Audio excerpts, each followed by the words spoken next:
I have to pull out all the tricks, old and new, to catch a trout on the first day of the season. And I am so happy. Darren shows us what comes into season for Spearos when he takes his boys out scalloping and looking for early season kingfish. Kirk points the wave runner out wide in the Hauraki Gulf during the workup season and has a hard time getting the fish to stick. Oh, dropped him. Oh, pulled the hook.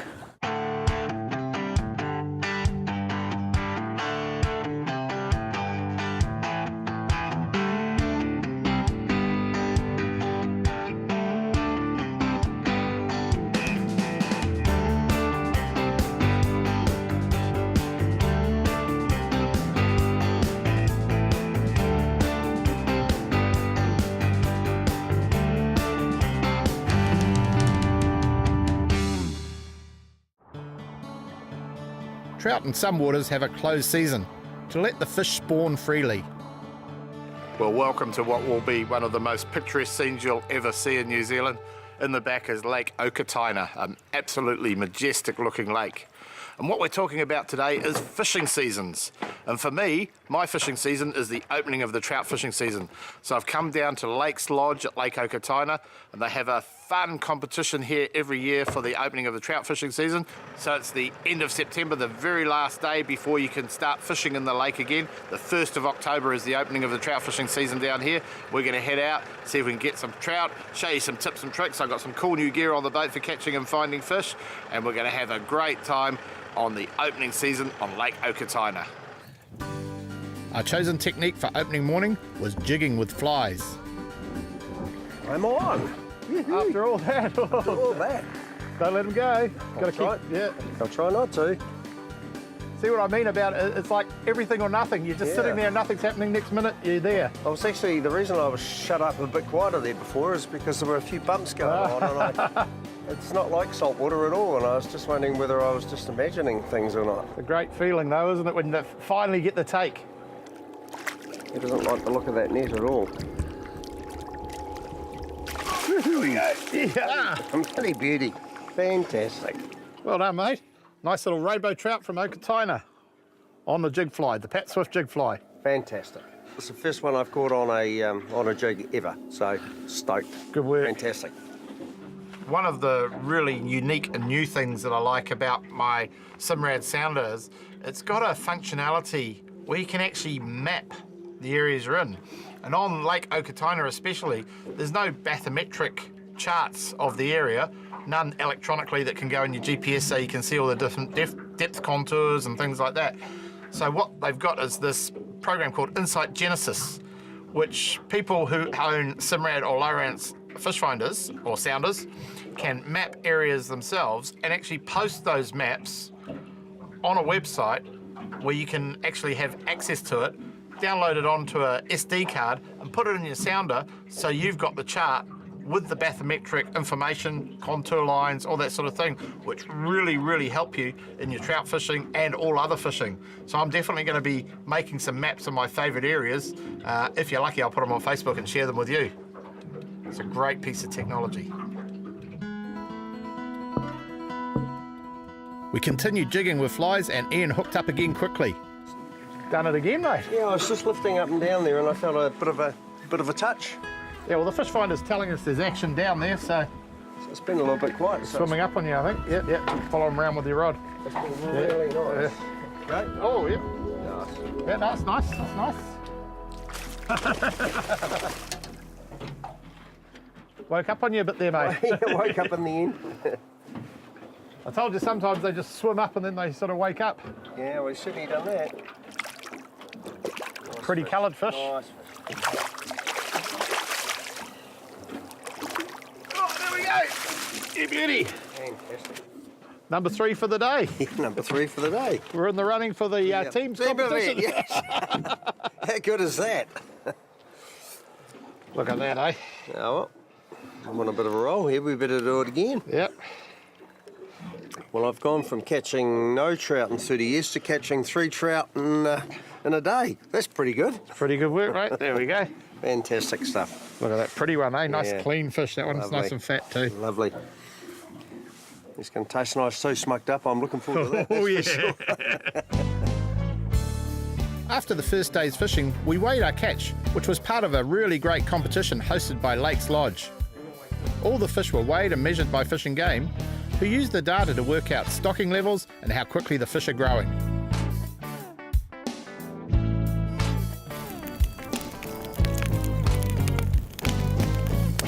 Well, I'm having an absolute shocker today. I have not caught a fish on opening day.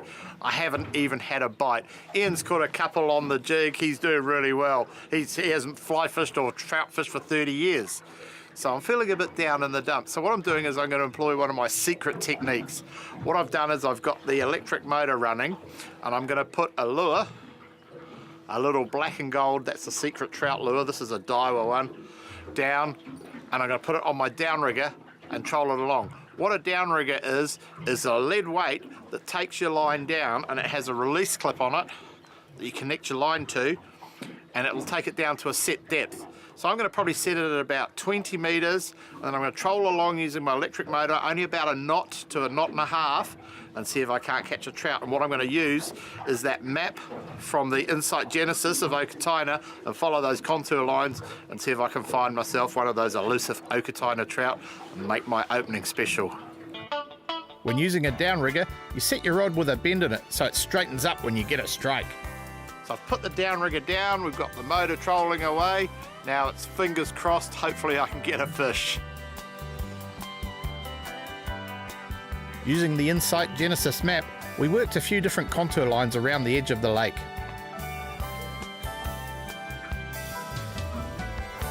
Well, we've done our first run up the lake. No joy so far on the downrigger, but I'm going to reach a point shortly and turn around. I'm following a certain contour. I might go in a little bit shallower and see if we get some more action in there. Well, after fishing the entire day, we finally managed to get a strike using the downrigger and a lovely little black and gold lure, and I am so happy. There's not many days where I go out fishing and don't catch fish, and we've worked and worked and I haven't given up, and I've been rewarded with a fish. Not the biggest fish I've ever caught, but I tell you what, it's one of the most rewarding. We'll just slide him in the net.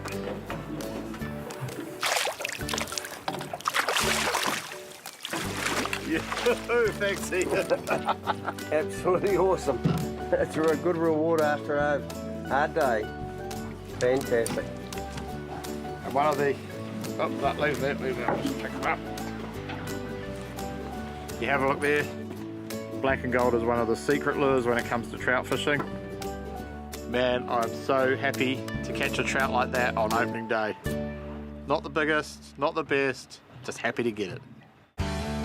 Next, Darren hits the jackpot when he goes scalloping on the first day of the season, and Jacko nails a nice early season kingfish.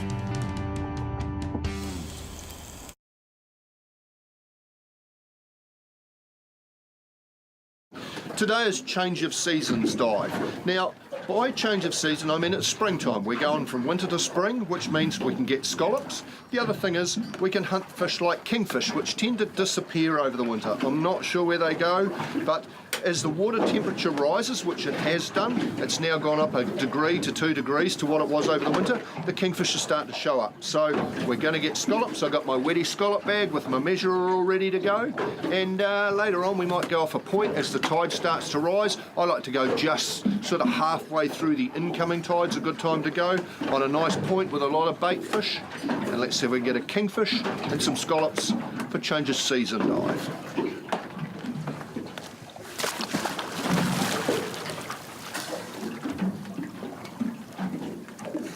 Now the other thing to do as a diver, you have a responsibility to fly a dive flag. And if you're a boatie out there and you see a big blue and white flag like this, slow down. You have to slow down to 5 knots within 200 metres of a dive flag. It's very important. Divers swim a long way from their boat. It's just a little head with a little snorkel poking up sometime. If you run them over, it could end up very bad. So divers, fly your flag. Boaties, you see a flag like this, slow down. Griffin, my son, loves diving for scallops. It's great breath hold training for him. Griff takes plenty of time on the surface to breathe up and relax. This is a must if you want a better bottom time. To dive correctly, force your head and shoulders forward, then once under, propelling your whole body, including your feet below the surface, before you start kicking. Take your time on your descent, and when you can see the bottom, scan it for roundish circles in the sand. These are scallops. Hopefully the scallops are in good condition. Sometimes early in the season, they are a bit skinny. Note the silt stirred up on the bottom. I try to keep moving forward into any current rather than staying still in one spot. It means the silt will stay behind you. There's plenty here. Don't stay on the bottom until you are completely out of breath. Allow plenty of time for a safe ascent to the surface. Always keep an ear open for boats. Just because you've got a dive flag up doesn't mean they'll slow down. Having to swim up at the end of your breath with a fast-moving boat in the vicinity is very scary. Look hard at the shapes in the sand. Many divers swim over scallops or spend time picking up half-empty shells. This is a nice clean bottom, making it pretty easy to spot them.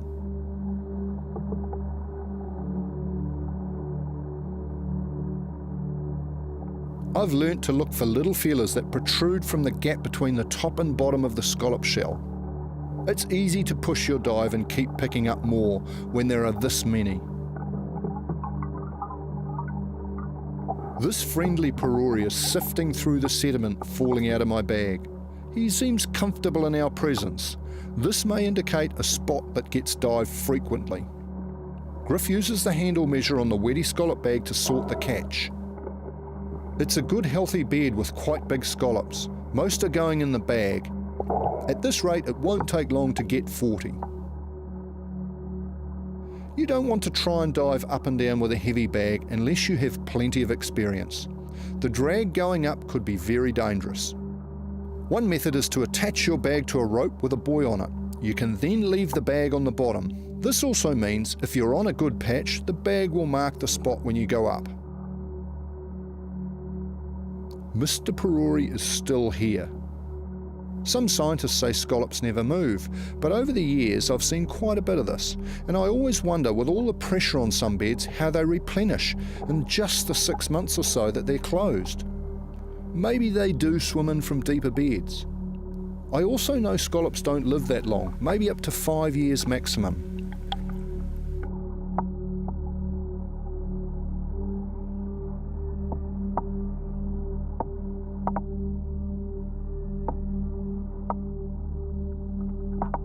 Scallops are a great resource to have, and in many cases they're right on our back doorsteps, as they're generally located in shallow harbours or bays.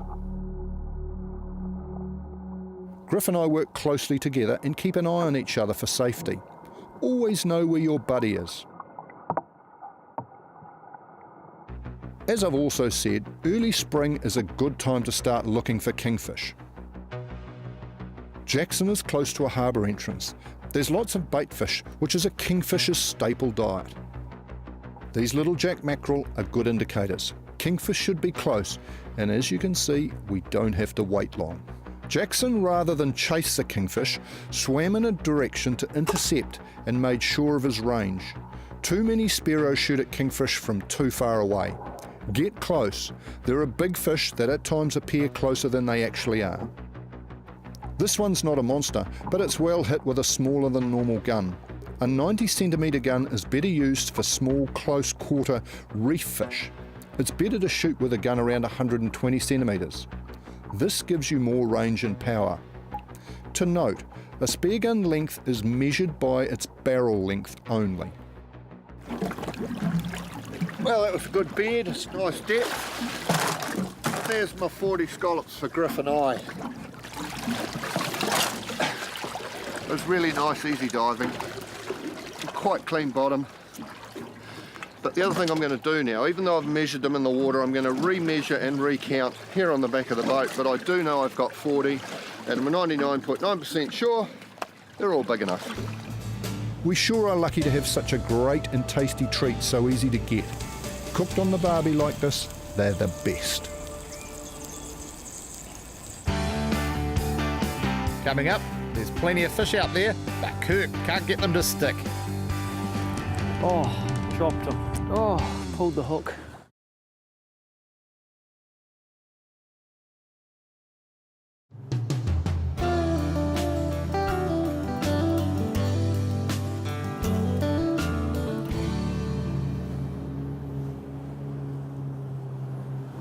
Spring is my favourite time of year to fish the Hauraki Gulf. The fish come through between the top of Coromandel and the bottom of Great Barrier, and they're all squeezing through there to come into the Gulf. You get birds, dolphins, whales, kahawai, kingfish and snapper. If you're lucky enough, you can come across one of these workups. If you're not, you've got to search around a little bit and just look for the remnants sometimes. A few birds on the water, maybe a bit of sign on the sounder, maybe a bit of both. So I'm going to head out today, have a look around, see what I can find. At any time of year, dolphins are a great marker for fish, and when the birds are with them, it's an even better indication that fish are feeding. You can probably see all these birds around me. They've all got their heads under the water, they're all looking down at something. There's a lot of sign. Something's got to happen here shortly. Sure enough, the first bait cast was snapped up straight away, and it felt like a nice one. Yep. Fish on!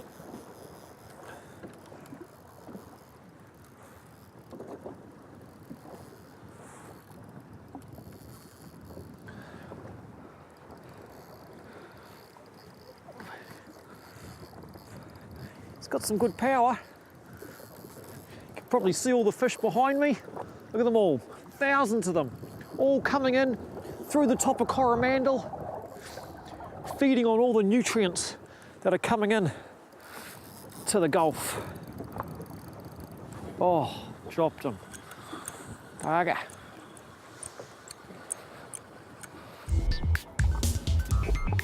There was obviously a lot of bait holding in the area, and it was surely only a matter of time before I hooked up to something else that made the drag scream. Oh, yep. No. Oh, grabbed it right next to the ski. One came out of the school and just grabbed it. Nice size kahawai.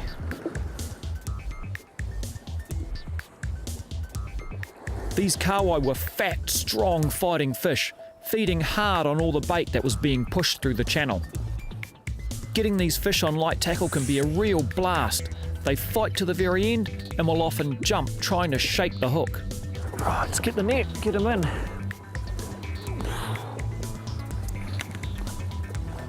And he's in. And that's a healthy size kahawai, up around the 2.5 kilo mark. You don't get that every day.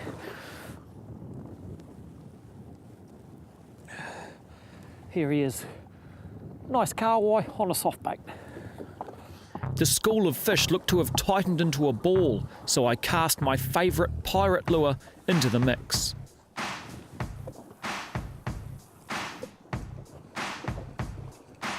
Oi! Fish on.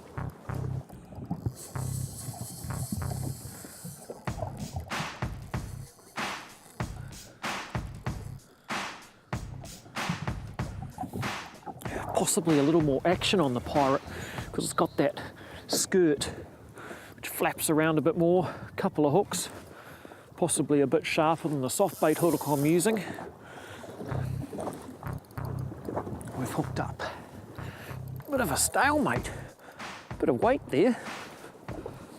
They must be really tightly packed because there's nothing on the sounder. It's just that ball of fish right there. Oh, I can see them under me. They'll be on the sounder now, there they go. And there they are, popping up the other side of the ski. Oh, well, this guy continues. Oh, pulled the hook. This one wasn't to be, but as they say, there are plenty more fish in the sea. When you're doing this type of fishing, you've got to be really careful of the birds. You can see all the birds around. Luckily, they're staying on the outside. Here we go. And try and cast away. Whoa. Try and cast away from the birds. So I'm casting right into the middle. Ooh, that's an angry one. And in the middle, that's where the fish are. So if you've got to be good at casting, aim your cast where the fish are. Otherwise you'll hook up birds. That's not a good thing. Birds are a really important part of the ecosystem of the ocean. So you've got to be really careful. If you ever hook one, get a towel or something, put it over its eyes and it'll calm down so you can pull that hook out. Typical spring weather. Few showers around, thunderstorms. It's cold 1 minute, sun's out now, it's warm again. Beautiful. Wind's up, wind's down again. Another good-sized kahawai made its way to the ski. Kahawai can be really nice eating, especially if they're bled straight away. They are great sashimi, smoked, in breadcrumbs, or even in batter with some chips. With this one in the net, I was fishing for sport today though, so they all went back to swim another day.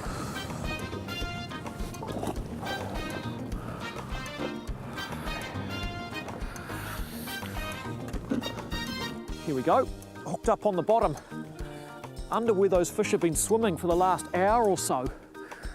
I just knew there had to be something on the bottom there.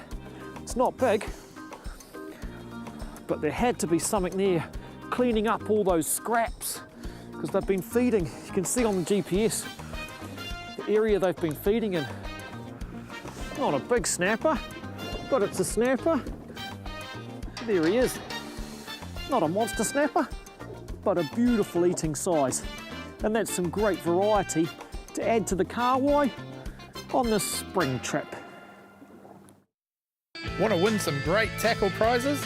Go to tvnz.co.nz/fishy business and like us on Facebook, and you will go into the draw for a weekly prize of a pair of tonic polarised fishing glasses, and to keep up with all the latest fishing action, a subscription to New Zealand Fishing News. All entries will go into the draw for a massive prize pack of Daiwa, Mustard and Coleman fishing and camping gear valued at over $1,000.